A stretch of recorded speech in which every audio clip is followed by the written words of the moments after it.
George, I need to tell you something that might surprise you. Yesterday, I asked my English student, Maria, a simple question. Do you know what time the store closes? And she just said, 9. That's it, just 9. Oh, wow, really? But that happens to me too sometimes. I mean, when someone asks me something in English, I don't know, I give the shortest answer possible. Exactly, and that's what we're talking about today. Why do so many English learners stick to one-word answers when they could be speaking in beautiful, full sentences? Well, I think it's because we're scared. What if we make a mistake with grammar or something? You're absolutely right, George. Fear is a huge part of it. But here's the thing that most learners don't realize. One-word answers actually make you sound less confident, not more confident.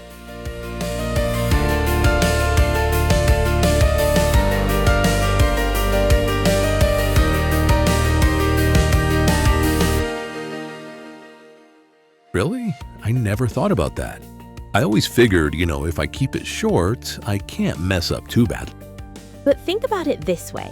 When someone asks you in your native language where you're from, do you just say the city name? Or do you naturally say something like, I'm from Tokyo, or I come from a small town near Madrid? Oh, that's true. In my language, I would definitely say the full sentence. I would never just say the city name by itself.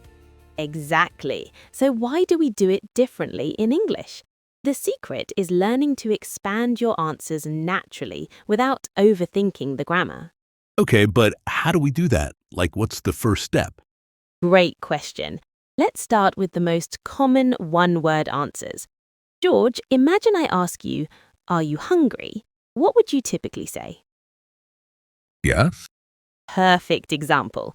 Now, instead of just yes, you could say, yes, I am. Or even better, yes, I'm actually pretty hungry. See how much more natural that sounds? Oh, wow, that does sound better. But it seems so obvious when you say it like that. Why don't I think of it in the moment? Because your brain is in survival mode. You're so focused on understanding the question and finding the right word that you forget to make it a complete thought. That makes sense. So what about other situations? What if someone asks me where I went yesterday? Good one.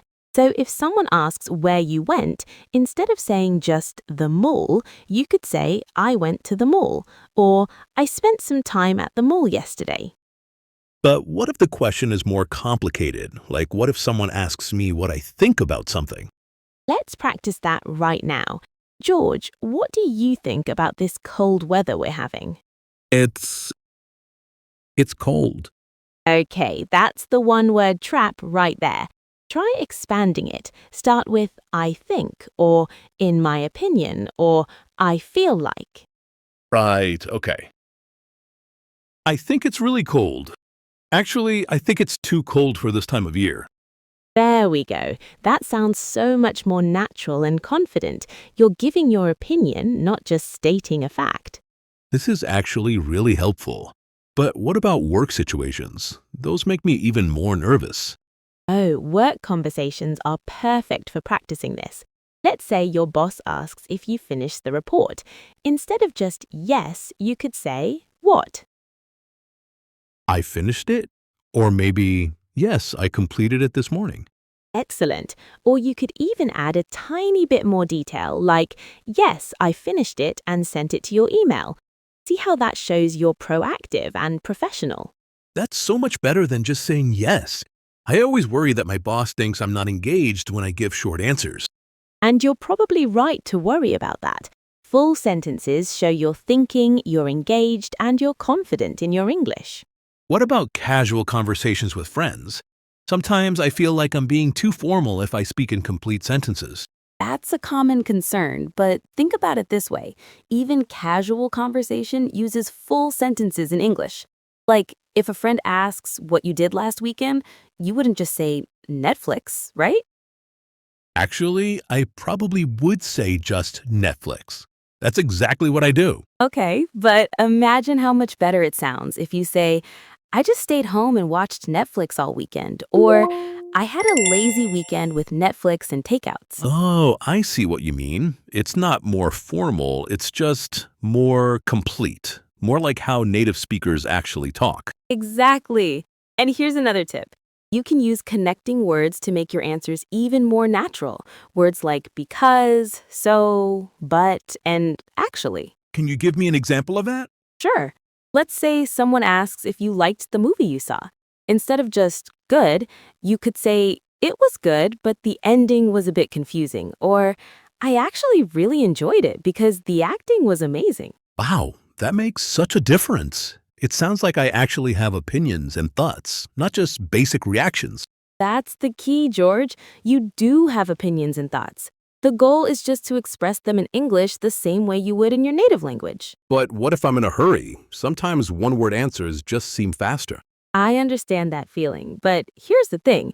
Taking an extra 2 seconds to give a full answer actually saves time in the long run. How does it save time? Because people understand you better the first time. They don't have to ask follow-up questions or guess what you mean. Clear communication is actually more efficient. That's a really good point. I never thought about it that way. Plus, when you practice speaking in full sentences, it becomes automatic. You won't have to think about it anymore. So how can I practice this? I mean, when I'm alone, it's hard to simulate real conversation. Great question. You can practice by talking to yourself about your day. Instead of thinking, I had lunch, try saying out loud, I had a really nice lunch at that new restaurant downtown. That sounds a bit weird, but I guess it could work. What else can I do? You can also practice by expanding your social media posts or text messages before you send them. Instead of typing, good, try writing something like, that sounds really good, or I'm excited about that. Oh, that's smart. So I'm practicing even when I'm not speaking out loud. Exactly. And here's one more technique that works really well. When someone asks you a yes or no question, always add because and give a reason. Can you show me what that looks like? Sure. If someone asks, did you enjoy your vacation? Instead of just yes, you say, yes, I did because the weather was perfect and the food was incredible. I love that. It's like a formula I can follow until it becomes natural. That's exactly right, George. And the best part is, people will start seeing you as more confident and interesting to talk with. Really? Just from speaking in full sentences? Think about it. Who would you rather have a conversation with? Someone who gives you rich, complete thoughts, or someone who just says yes, no, good, bad? Definitely the person with complete thoughts. They seem more engaged and interesting. Exactly. And that person can be you starting today. Every time you catch yourself giving a one-word answer, just pause and expand it. But what if I make grammar mistakes when I try to expand my answers? George, here's something important. Native speakers make grammar mistakes all the time.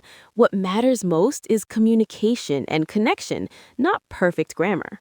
Really? That's actually really reassuring. The truth is, people are much more impressed with someone who tries to express complete thoughts than someone who speaks perfectly but says nothing interesting. So I should focus more on expressing my ideas clearly rather than getting every grammar rule right. Absolutely. Grammar will improve naturally as you practice speaking in full sentences. The most important thing is breaking the one-word answer habit. This whole conversation has been so helpful. I feel like I understand why I default to short answers and how to change that pattern.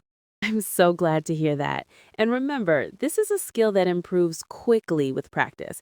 You don't need months or years to see progress. So what should listeners do right now to start practicing this? Start simple. For the next week, every time someone asks you a question, challenge yourself to give at least a 5-word answer. Just count the words if you need to. That sounds doable. And then gradually work up to longer, more natural responses? Exactly. And George, you've been doing this throughout our conversation today. You haven't given me a single one-word answer. Oh my gosh, you're right. I didn't even notice I was doing it. That's the power of focused practice and awareness. Once you start paying attention, the change happens faster than you think. So to everyone listening, remember this. Every question is an opportunity to practice speaking in full sentences. Don't waste those opportunities with one-word answers. And don't be afraid of making mistakes. Every full sentence you speak, even if it's not perfect, is better than a perfect one-word answer. Because here's the truth. English fluency isn't about knowing every grammar rule perfectly. It's about communicating your thoughts and ideas clearly and confidently. So, starting today, challenge yourself to stop those one-word answers. Your English conversations will become more interesting, more engaging, and more confident. And remember, every native English speaker started by learning to express complete thoughts. You can absolutely do this too. Thanks for joining us today on English Chats Daily. Keep practicing those full sentences, and we'll see you next time.